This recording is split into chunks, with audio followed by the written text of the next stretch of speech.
Hello, everyone. Right now, millions worldwide are standing in front of their fridges. They're telling themselves this will be the last time, yet their hands are already reaching for the snack bag. Have you experienced this?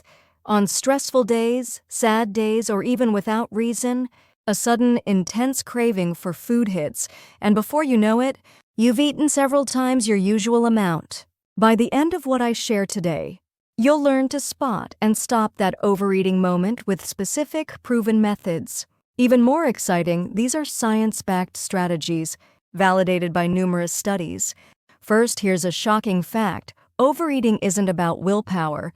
Yes, that's right. All those moments you blamed yourself for being weak-willed were actually your brain's physiological response. Research from Harvard Medical School shows that stress triggers the release of cortisol, a hormone that disrupts the brain's appetite control areas, amplifying hunger by up to 3 times. Cravings for high-calorie, sugary foods skyrocket. Now, let's dive into psychological strategies to stop overeating in its tracks. First method, the 5-4-3-2-1 technique. When a strong food craving hits, try this. Identify 5 things you see. 4 you can touch, 3 sounds you hear, 2 smells, and 1 taste. Do it immediately. Why does this work? When overeating urges strike, the emotional amygdala activates. This technique re-engages the rational prefrontal cortex, helping you manage impulses. Studies show 82% of people using this reduced overeating episodes significantly. Second, the 20-minute rule. When you feel the urge to eat right now, set a timer for 20 minutes and wait. Why 20 minutes? Brain science reveals intense cravings typically last 15-20 minutes, like ocean waves that rise and fade. After 20 minutes, the urge weakens, letting you make rational choices. But here's the catch.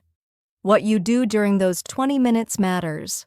Just resisting can make food thoughts worse. That leads to the third method, a replacement activity list. Fill those 20 minutes with pre-planned tasks, listen to 3 favorite songs, play with a pet, take a short walk, text a friend, or take a warm shower. Activities using both hands are especially effective. Playing an instrument, drawing, knitting, or solving puzzles. Why? Since eating involves hands, keeping them busy signals your brain it's not eating time. Fourth, a powerful tool, the emotion check-in.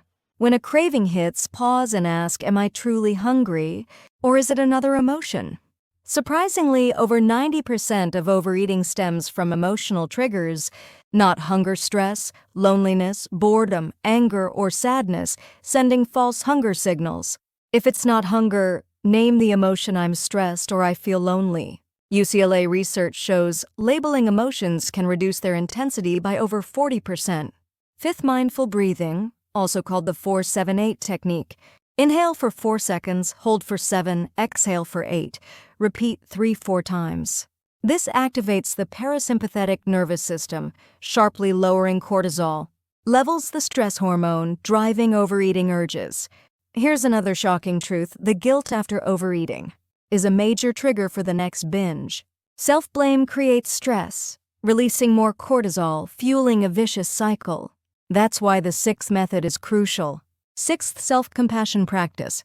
If you overeat, forgive yourself. Say, it's okay to slip as a human. This was stress, not my fault, or I can do better next time, as you would to a kind friend. Stanford studies found people practicing self-compassion had a diet success rate 3 times higher than those who self-criticized. 7th, environment design. We're more influenced by our surroundings than we think. Keep snacks or processed foods out of easy reach, hide them or don't buy them. Place healthy snacks in plain sight instead. Our lazy brains tend to choose what's most accessible. 8th, trigger journaling. Log when, where, and under what circumstances cravings hit for 2 weeks to spot patterns. Tuesdays at 3 p.m. at work, weekend evenings alone or after meeting friends. 9th, progressive muscle relaxation. Tense each muscle group for 5 seconds from toes to head, then release. This eases physical and psychological tension. 10th and final, talk to your future self. When a craving strikes, imagine what your 1 hour tomorrow or 1 week from now self would say. Ask, will I regret this in an hour? Or, how will I feel tomorrow? This fosters long-term, wise decisions. All 10 methods are scientifically validated, but the key is finding what works for you and sticking with it. Overeating isn't a one-day habit, so it won't vanish overnight. Yet, it's absolutely conquerable. Many have overcome it with these techniques. And you can too. Remember, overeating reflects your brain's natural response to stress and emotions, not a willpower flaw. Since your brain can learn, adopting new strategies will bring change. Start practicing one today. Don't worry about perfection. Small changes accumulate into big results. I sincerely wish you a healthy, happy life.